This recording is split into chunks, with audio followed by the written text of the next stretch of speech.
Hi there, it's Dr. Bernstein, and in this video I'm quickly going to go over how to quote and cite lines of poetry, use ellipsis marks, and create signal phrases.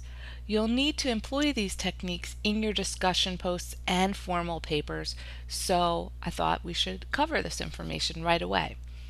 So what you're looking at right now is the home page of the Purdue Online Writing Lab. That's often referred to as the OWL. I highly recommend that you make this site, which is owl.english.purdue.edu, that you make it one of your internet favorites. It's really one of the most reliable online sources of information about writing. You'll also notice that it's got a complete section on MLA formatting, the type of formatting you'll need to use for our papers, also APA style. Some other professors in different departments might ask you to use that style.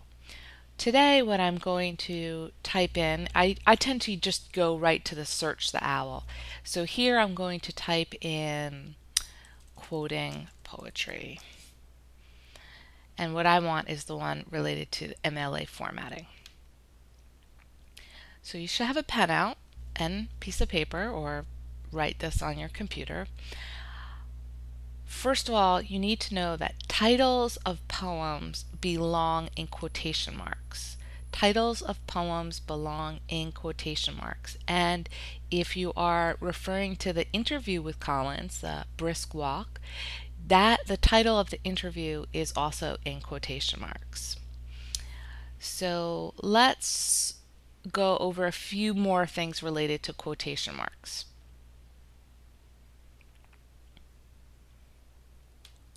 And quoting. So you'll see that if you are quoting fewer than 3 lines of verse, that is, if you are quoting 3 or fewer lines of poetry, what you need to do is set it up in this format. When you're quoting poetry, you need to indicate where the line ends.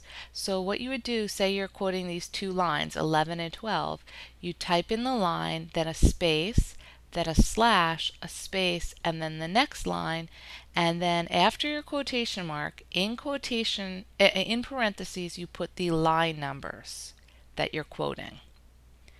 If you're and you need to use parenthetical citation for all quotes, so whether it's about short stories or poetry or plays, everything other than poetry, what you put in the parenthetical citation are the page numbers, and you'll notice the period goes after the parenthetical citation.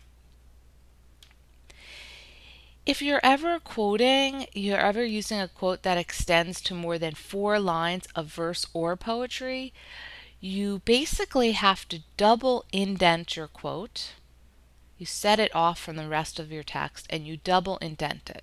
So it's clear you're not just starting a new paragraph, but that you're quoting. And then you don't use the quotation marks, because the reader knows that because it's double indented, it's a quote. Keep in mind, if you use a long quote in your paper, you really need to spend time analyzing it. You don't want your professor to think that you're just, trying to take up space.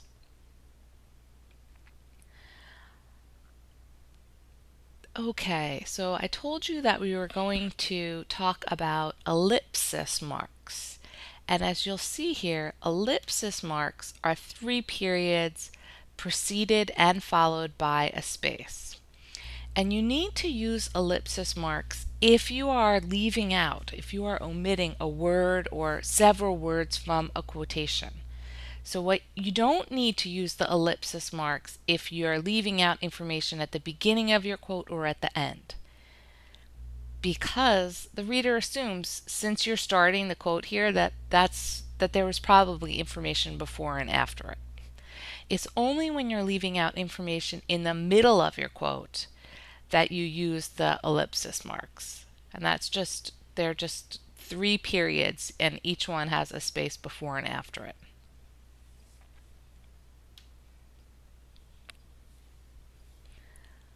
Okay, so now I want to direct your attention to signal phrases. I'm just going to do a Google search in here because actually the first site that comes up is fairly good. So a signal phrase is basically the part of your sentence that introduces a quote. So whenever you are using a direct quote, you have to introduce it with a signal phrase. In other words, you can't just plop the quote into a sentence or just make it its own sentence. You have to introduce it. You have to signal to the reader that you're about to use a quote. They give you some good model signal phrases up here, and they give you some good verbs to use so that you're not always using the same verb. Like, it's very common for students to say, Colin says, Wagner notes, and it's just a lot of repetition. If you're really trying to develop your writing, you're going to explore other verbs that might fit within the context of what you're writing. So you should feel free to, do a Google search for signal phrases, see what comes up, look at the owl, see what comes up there, to just experiment with expanding your vocabulary and your sentence variety. So let's just take a look at some sample sentences to illustrate what I've been talking about. And again, here's something where I encourage you to actually write it down. Whoops, that's my transcript for the doc. Let's see, sample paragraph. Okay, so here we have Billy Collins's The Lanyard. So that's the title of his poem, and you see it's in quotation marks.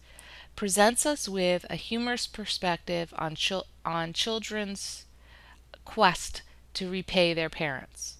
In one stanza, he notes that his mother gave him life and milk from her breasts, and in return, he gave her a lanyard.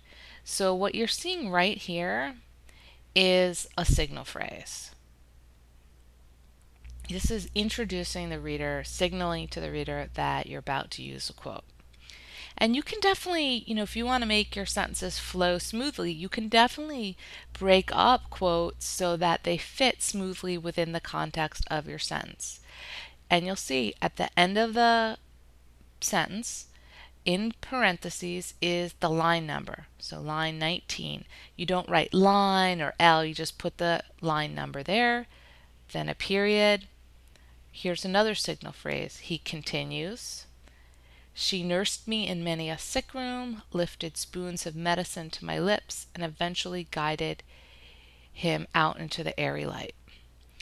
So what I want you to notice here is that I'm quoting a couple lines of poetry, and in this case 2 lines consecutively, and that's where you need to use the slash. So that's it for this video. Definitely get some practice putting these techniques into use in your discussion posts. That's one of the things I'm grading you on. I'm grading you on your the depth of your responses, that showing me that you are fully developing your analysis to the best of your ability, you're setting up your ideas, you're proofreading, and also that you are showing me that you've learned these techniques. And what happens is that I can then give you feedback before you have to write a formal essay. So by the time you're writing the formal essay, you'll really have this stuff mastered. So if you have any questions, feel free to post them in the discussion board related to this video.